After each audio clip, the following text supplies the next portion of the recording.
Bonjour André, à la demande générale, vous avez tellement à dire, on ne pouvait pas arrêter sur ce qu'on s'est laissé la dernière fois. J'ai eu le temps de réfléchir à ce que vous avez dit, puis la dernière fois, vous avez parlé beaucoup de la gestion de crise des gouvernements qui s'est très bien fait, mais vous avez dit avec certains points que je trouve qu'il y avait des contradictions, comme vous dites que présentement, il faut pas, il y a une grande peur actuellement sur le marché, les gens doivent agir, puis vous parlez qu'il faut être ouvert. Mais on sait qu'à chaque fois que les gens ont peur, c'est là qu'on se referme. Comment vous gérez ça en tant que dirigeant, puis en tant aussi que population? Comment on fait pour pallier la peur et l'ouverture? Vous avez parlé de calme, mais je pense que ça prend plus que ça. Oui. Ben, en fait, là, chaque personne est différente aussi, hein. Il y en a qui ont peut-être plus de facilité à se calmer. Souvent, moi, quand je fais du coaching avec des gestionnaires, c'est une des premières choses que je parle avec eux, la capacité de se calmer, développer cette capacité-là de prendre du recul. Quand la pression devient trop forte, il faut qu'il y ait un petit piton, là, un petit bouton rouge là, qui fait reset. Et l'idée, c'est quand on est trop sous pression, quand on est tendu, quand on est nerveux, on arrête de réfléchir. Et la pire chose à faire en situation d'urgence, c'est arrêter de réfléchir. Donc, c'est pour ça que je pense que chacun doit trouver sa façon de se calmer dans des situations. Il y en a qui vont aller marcher, il y en a qui vont aller jouer au racquetball, il y en a qui vont simplement se coucher, dormir une nuit là-dessus. Il faut se calmer puis après ça, se mettre en mode d'ouverture et d'être capable de recommencer à avoir des opportunités puis de trouver des solutions à ce qui nous arrive. Puis le mot ouverture, c'est un mot qu'on emploie beaucoup. Mais seriez-vous capable de nous expliquer pour vous, c'est quoi l'ouverture? Parce que je pense qu'il y a beaucoup de gens qui ont besoin de savoir, ça veut dire quoi être ouvert? Ben, être ouvert, ça veut dire d'écouter ce qui se passe, d'écouter les autres, de ne pas se cantonner dans des visions trop étroites. Donc, c'est d'accepter que, pas parce que ce qu'on a fait dans le passé était correct, que c'est encore correct. D'accepter que peut-être que là, il faut le voir autrement et faire les choses autrement pour le futur. Et c'est ça de l'ouverture pour moi, c'est de ne pas prendre rien pour acquis. Il faut se dire non, non, non, non, on a toujours fait ça comme ça, on va continuer à le faire, ça va marcher. Non, non, ça va pas. Avec une crise comme on vit là, ça ne veut pas dire que ça va marcher quand même de la façon. Non, quand je parle d'ouverture, c'est ça que je veux dire, moi, c'est d'être attentif à tout ce qui se passe et toutes les opportunités qui se présenteront à nous comme entrepreneurs. Pour ceux qui viennent de joindre à nous, juste pour vous sachiez, André Châtelaine est l'ancien pardon, premier vice-président de Desjardins et il est venu nous partager sa sagesse. Ceci, ça m'amène à ma prochaine question, que vous avez parlé encore des gouvernements qui ont fait un travail de gestion excellent de la crise, autant fédérale que provinciale, mais vous avez dit qu'il ne faut pas prendre de décisions hâtives, alors qu'on est en situation d'urgence. La même chose pour les entrepreneurs, il ne faut pas prendre des décisions hâtives, mais les choses s'accumulent rapidement, puis la pression s'accumule. Encore une fois, comment vous palliez ça? Comment vous les conciliez? Ouais, ben, en fait, quand je dis de ne pas prendre de décisions hâtives, c'est des décisions qui ont des conséquences importantes sur la pérennité de l'entreprise. Comme par exemple, de mettre tout le monde à pied. C'est une décision, si elle est prise trop hâtive, elle a des conséquences majeures. De complètement fermer nos opérations, ça peut être aussi une décision, si elle est prise trop hâtive, qui peut avoir des conséquences aussi majeures. Euh, Certains peuvent décider rapidement de déclarer forfait, donc de déposer le bilan. Bon, ça aussi, ça pourrait être une décision, si elle n'est pas bien réfléchie, qui serait lourde de conséquences. Des fois, peut-être qu'il y en a qui n'auront pas le choix de le faire, mais c'est dans ce sens-là, moi, que je veux dire. Ça vaut la peine de prendre quelques heures, quelques jours pour s'assurer que ce qu'on est en train de faire, qu'on fait les bonnes choses. Et d'écouter aussi, et peut-être prendre le temps de consulter les gens de confiance qu'on a autour de nous comme entrepreneurs, de les écouter, pas de les influencer, mais de les écouter pour se laisser influencer. Attendez, répétez ça là. Je pense qu'il y a beaucoup de sagesse dans ce que vous venez de dire. C'était bien dit, mais répétez-moi ça. Qu'est-ce que vous venez de dire? Bien, en fait, moi, je pense que dans des décisions majeures, il est important de prendre le temps de bien les mûrir. prendre le temps de consulter les personnes avec qui on pense, en qui on a confiance, puis des personnes qu'on pense qui peuvent nous faire voir des choses qu'on ne voit peut-être plus dans le contexte. L'entrepreneur a tendance à être très près de son opération, très près de sa situation. Des fois, ça l'empêche de voir le picture un peu plus large. Et des fois, c'est bon de s'adresser à des gens de confiance externes, ou pas, là, mais qui peuvent nous faire voir peut-être autre chose. Et l'idée, quand je dis de ne pas prendre des décisions trop vite, ben c'est ça. C'est se prendre le temps de se faire un tour de piste, un bon tour de piste, et de vraiment dresser les pour et les contre avant de prendre une décision. Bon, puis certaines organisations ont aussi la chance d'avoir des comités de direction, donc des cadres supérieurs, tout dépendant de la taille. C'est important de mettre à contribution aussi ces gens-là pour dire, bon, si on fait ça, qu'est-ce qui nous arrive? Pourquoi on devrait faire ça? Pourquoi on ne doit pas faire ça? Puis prendre un peu de temps. Probablement que tout le monde le fait, mais des fois, moi, j'ai vu des gens qui vont vite aux conclusions, puis qui malheureusement, se détruisent eux-mêmes comme organisation. Dans le fond, la conclusion sur ce point-là, c'est dans le fond, écouter et cherchez pas à influencer tout de suite. Puis je pense que comme les entrepreneurs, on est fort à gauler puis à scorer. C'est le temps, là, je pense que c'est là que vient l'idée de se calmer puis de prendre un peu plus de temps. C'est ce que vous venez de me dire.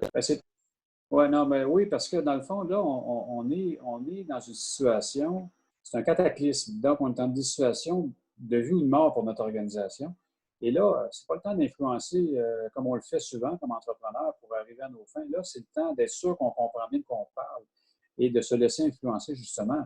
En tout cas, à plus de moins, de se donner le temps de vraiment écouter la vision de d'autres personnes, comment les gens la voient, comment ils voient la reprise, comment ils voient la relance, et pour se faire une bonne tête. Et après ça, une fois qu'on se fait une bonne tête comme entrepreneur, là, on se mettra en mode, on attaque, on relance et on influencera, dans le fond, notre industrie, notre marché et évidemment nos équipes pour faire arriver cette relance-là. C'est là qu'on va dire ça va bien aller. André, je profite, j'abuse du fait qu'on vous a et puis je prendrai aussi l'abus de l'amitié qu'on a ensemble. Dans le premier vidéo, j'avais dit que vous étiez le père d'un programme qui a permis à l'ensemble des commerces du Québec à pouvoir avoir accès à du financement rapidement pour leurs clients. Et puis, j'avais annoncé l'idée au plus de dire que la tendance depuis le début de la crise, c'est des reports de paiement.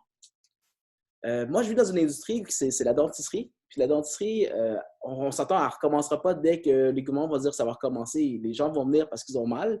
Mais tout ce qui s'est passé va prendre peut-être 2 à 3 mois, même sinon plus, avant de reprendre, parce que l'indice de confiance doit remonter. Ma question serait, puis là, je sais que je vous tords la main, mais pensez-vous qu'on serait capable d'avoir une influence quelconque pour pouvoir dire, hey, est-ce qu'on pourrait négocier avec des instances comme Desjardins pour avoir des programmes où on pourrait commencer les traitements tout de suite et les paiements seraient reportés de 6 mois, qui laisserait un certain indice de confiance monter, quitte à séparer la facture entre le commerçant et Desjardins. Pensez-vous ce genre de solution qu'on pourrait amener sur la table? Ben, écoutez, moi, je pense qu'il faudrait leur parler, hein, parce qu'évidemment, à ce moment-ci, moi, je ne peux pas prendre position d'aucune façon là, pour Desjardins parce que je ne travaille plus chez Desjardins. Mais chose certaine, connaissant l'ADN de Desjardins, je suis convaincu que ces gens-là sont moins ouverts à regarder des solutions avec différentes industries pour aider à relancer. Alors, c'est sûr qu'à la base, le programme accordé était justement pour permettre, dans le fond, à des consommateurs de faire l'acquisition de biens et de pouvoir échelonner, dans le fond, le paiement de ces biens-là ou services dans le temps. Donc, dans le fond, la génétique de ce programme-là, c'est justement ça. Donc, alors, évidemment, ça permettait deux choses. Ça permettait aux consommateurs de faire l'acquisition d'un bien qui, autrement, que ces gens-là ne pourraient pas se permettre. Mais en même temps, ça permettait aussi aux détaillants et aux manufacturiers de vendre des produits et des biens et des services, dans le fond, qu'ils ne vendraient pas. Alors, donc, quand on parle de vecteurs de croissance économique dans le retail business, c'est sûr que c'en est un solide à part de ça.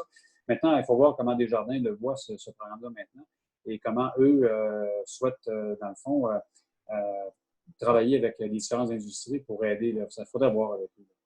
La balle est lancée. Pour ceux qui nous écoutent, si vous avez des idées, vous avez de l'influence, on a besoin de vous à ce point-ci. Restons calmes, travaillons ensemble et sachez que gardez vos employés en activité et on va s'assurer qu'ils ont les moyens de se payer ce qu'ils ont besoin de se payer. C'est un peu le message que M. Châtelet nous partage aujourd'hui. Dans le fond, il faut rester vivant. Je reprends ces mots, là, mais il faut rester vivant. La preuve que j'ai bien écouté sur première vidéo, parler des gouvernements. Si vous serez là, qu'est-ce que vous feriez de différent pour que ça reprenne plus rapidement? Sorcier, hein, parce que je pense que les gouvernements l'ont déjà fait à l'occasion dans les derniers 100 ans. Là. Mais c'est sûr que bon, le premier levier, c'est les taux d'intérêt bas. On est déjà très bas comme taux d'intérêt. Alors, la Banque du Canada a envoyé des bons signaux, je pense, de baisser les taux. À mon avis, il ne faut pas tomber en bas de zéro, par exemple, parce que là, on crée d'autres problèmes. Là, mais à un quart, là, comme un quart d'1%, là, comme le prime, là, je pense que ça, c'est correct dans le contexte. C'est sûr que les économies d'aujourd'hui, vu que ça fonctionne évidemment sur une chaîne hein, de production et un peu comme tu l'as mentionné tantôt, donc des clients qui vont. Et il faut créer, dans le fond, une roue qui tourne.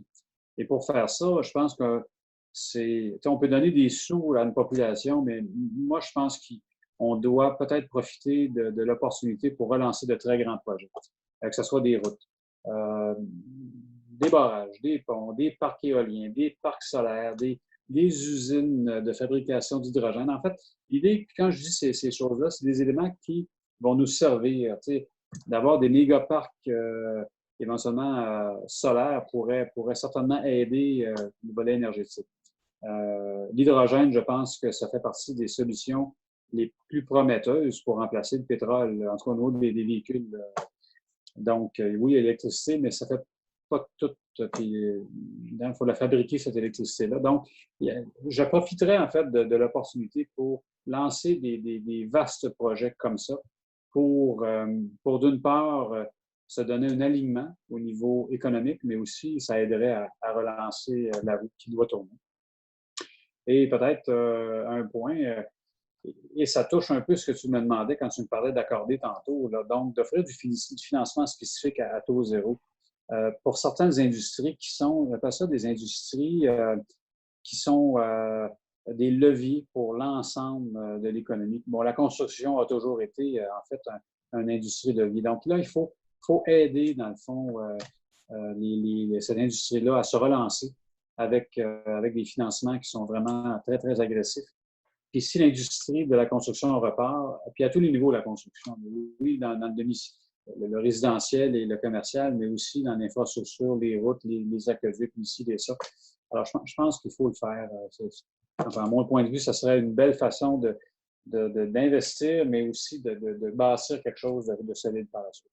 Vous avez dit quelque chose de très intéressant. Vous avez dit les prêts à la consommation, parce que dans le fond, souvent quand les taux sont bas, c'est beaucoup les hypothèques et les gros projets qui en profitent, mais l'indice de la consommation ne va pas changer tant que ça, à moins que c'est une entreprise, une industrie charnière.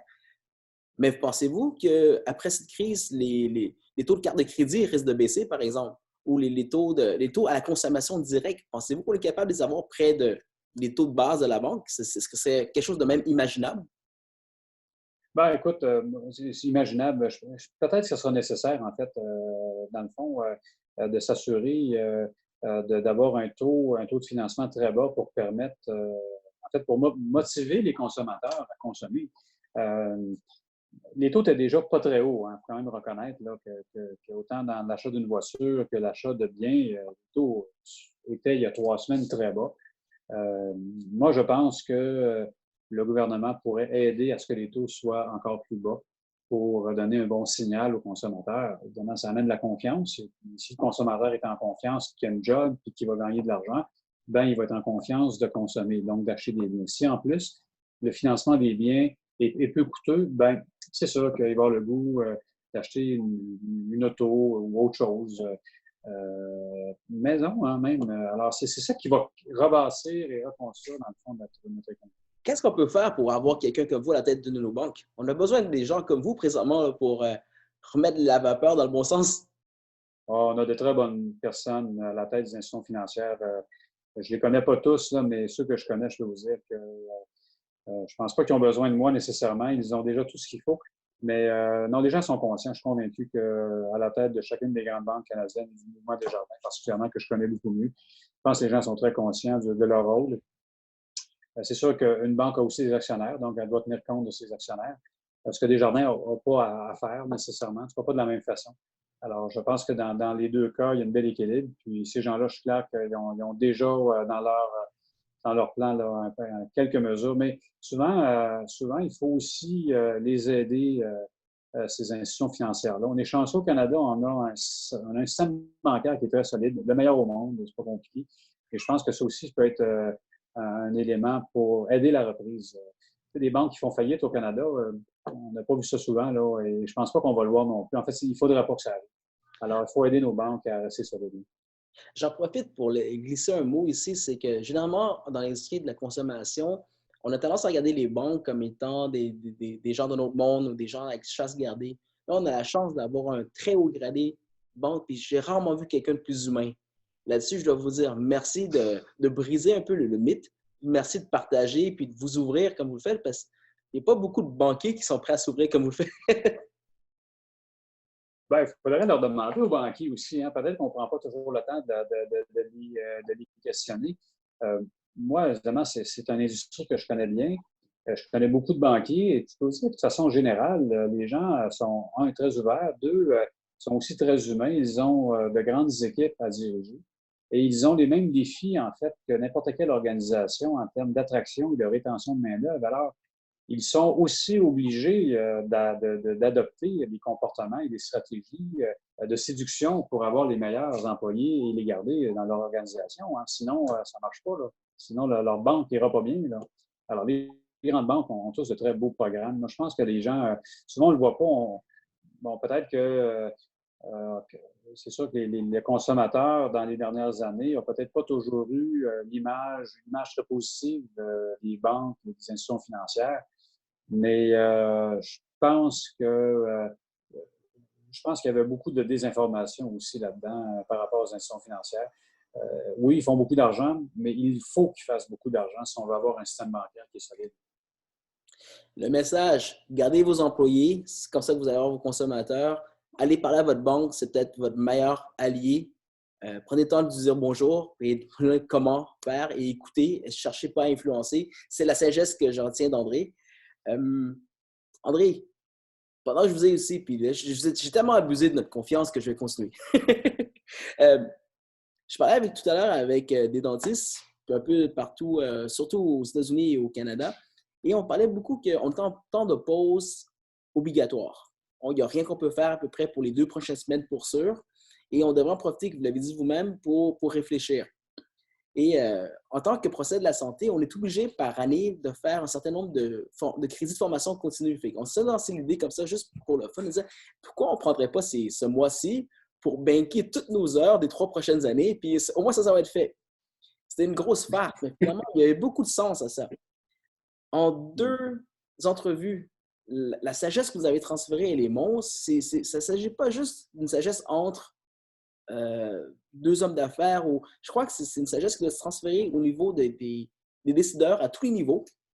Et est-ce que vous accepteriez de rentrer, si jamais on serait capable de le faire, à des formations en ligne gratuites pendant le temps de la pause, c'est juste pour qu'on puisse transmettre l'information à nos dirigeants, nos décideurs. Quand je dis des dirigeants, vous êtes un gérant de dépanneur, vous êtes un dirigeant. Je crois que l'information doit se passer à tous les niveaux, puis vous étiez près de la tête d'une banque.